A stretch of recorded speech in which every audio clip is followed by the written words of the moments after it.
Anda mengalami keluhan demam tinggi atau batuk lama yang tidak sembuh-sembuh? Periksa kemana ya?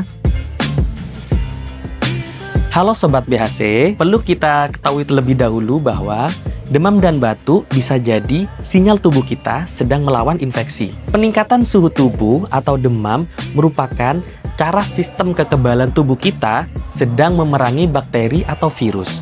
Sedangkan batuk adalah refleks alami untuk membersihkan saluran pernafasan dari debu, lendir, atau proses iritasi. Namun, jangan sepelekan demam dan batuk ya.